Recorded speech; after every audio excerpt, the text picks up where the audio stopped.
తమిళనాట ప్రభుత్వ ఏర్పాటులో నాటకీయ పరిణామాలకు తెరపడింది. టీవీకే ప్రభుత్వ ఏర్పాటుకు మార్గం సుగమమైంది. టీవీకేకు మద్దతిచ్చేందుకు వామపక్షాలు, వీసీకే పార్టీలు అంగీకరించాయి. ఇప్పటికే కాంగ్రెస్ మద్దతు ప్రకటించగా వామపక్షాలు, వీసీకే మద్దతుతో టీవీకే బలం 118కి చేరింది. ఈ నేపథ్యంలో టీవీకే అధినేత విజయ్ మరోసారి గవర్నర్ను కలిసి ప్రభుత్వ ఏర్పాటుకు ఆహ్వానించారని కోరనున్నారు. அடுத்தது ஆட்சி வந்து கனவுல கூட பதவிங்கிற நாட்களுக்கு மோந்து வாக்கறக்கே அவங்க பல நூற்றாண்டு ஆகும். புரிஞ்சுங்களா? பேர் அக்பர், கோயம்புத்தூர்.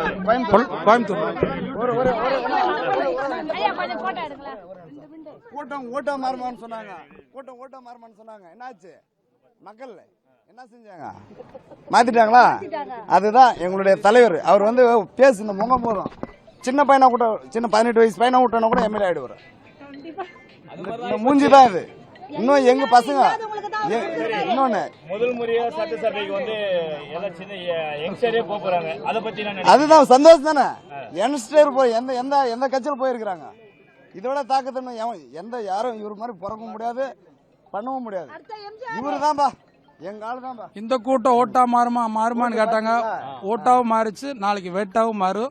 26க்கு அப்புறம் பாருங்க, இந்த ஆட்சி திரும்பவும் அவங்க பிடிக்கிறதுக்கு பல நூற்றாண்டு வெற்றி பெறதுக்கு காரணம்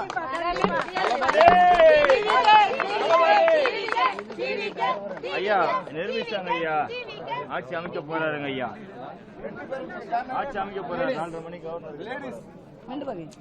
2026 எப்பவுமே சிஎம் விஜய் தான். அது யாராலையும் மாத்த முடியாது. எந்த ஊர்லனாலும் எதுலனாலும் சிஎம் விஜய் தான். அது என்னைக்குனாலுமே திரும்ப எலெக்ஷன் வச்சாலும் சரி, இதுல எலெக்ஷன்ல ஆனாலும் சரி, கண்டிப்பா விஜய் தான். விஜய் சிஎம் ஆகாம இங்க இருந்து யாரும் நகர மாட்டோம். டிவிக்கே தான் எப்பவுமே. சட்டசபைக்கு வந்து யங்ஸ்டராவே போறாங்க. அத பத்தி நீங்க என்ன ஃபீல் பண்றீங்க? சட்டசபைக்கு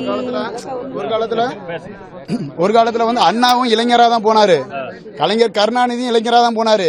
எல்லாம் இளைஞர் கையில தான் இந்த இது இந்தியாங்கிறது வந்து அப்துல் கலாம் சொல்லியிருக்காரு. அதனால இளைஞர் கையில கொடுக்கறதுல எந்த தப்பும் கிடையாது. ஏன் இளைஞர் கையில கொடுக்க கூடாதுன்னு சொல்றீங்க? எல்லாருமே இளைஞர்களா இருந்துதான் ஒரு காலத்துல சாதிச்சிருக்காங்க. இளைஞர்கள் போனா பெரிய வரவேற்பு கொடுக்கணும். யார் போறா? உங்க அண்ணன் தம்பி, யாரு உங்க மகங்க, எல்லாம் அவங்க தானே போற. இளைஞர்கள் தான் எதையுமே அரசியல படிச்சுக்கிறோம். என்ன இந்த 3 மாசம் 6 மாசத்துல நாங்க படிக்காததா நீ படிக்க போறோம்? நல்லது கொடுப்பாங்க. முதல் வேலையை எப்பவுமே இளைஞர்களா இருக்கட்டும். யாரும் இளைஞர்கள் போறாங்க. உங்களுக்கு எந்த மாதிரி ஒரு ஃபீலிங்ஸ் இருக்கு? ரொம்ப சந்தோஷமா இருக்கு. இதை பார்த்தா தெரியலையா?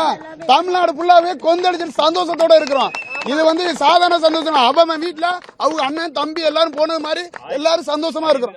1947க்கு அப்புறமா இதுதான் வந்து தமிழகத்திலே மாற்று கட்சி முதல் முறையா போறாங்க. என்ன ஃபீல் உங்களுக்கு?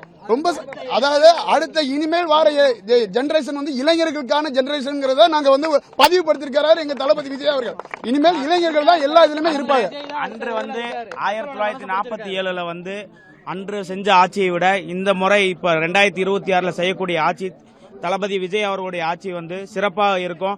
இதை விட என்னன்னா ஜாதி, பணம் இது வென்றெடுத்து மிகப்பெரிய அரசியல் சாணக்கியனாக தளபதி அவர்கள் இந்த நாட்டில் தமிழக முதல்வராக பதவியேற்று இந்த தமிழக மக்களுக்கு நல்லது செய்யக்கூடிய அவர் வருவார்.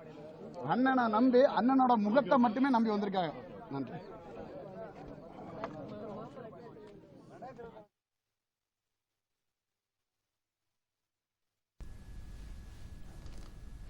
తమిళనాడులో టీవీకే ప్రభుత్వ ఏర్పాటుపై నెలకొన్న ఉత్కంఠకు ఎట్టకేలకు తెరపడింది.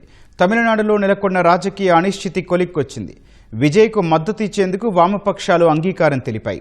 వీసీకే పార్టీ కూడా సమ్మతి తెలిపింది. మరి కాసేపట్లో ఆయా పార్టీలు తమ మద్దతును అధికారికంగా ప్రకటించనున్నాయి. ఈ పార్టీల మద్దతుతో టీవీకే బలం 118కి చేరింది. దీంతో టీవీకే ప్రభుత్వ ఏర్పాటుకు మార్గం సుగమమైంది. ఈ నేపథ్యంలో మద్దతు పార్టీల బలాబలాలతో గవర్నర్ను విజయ్ మరోసారి కలవనున్నారు.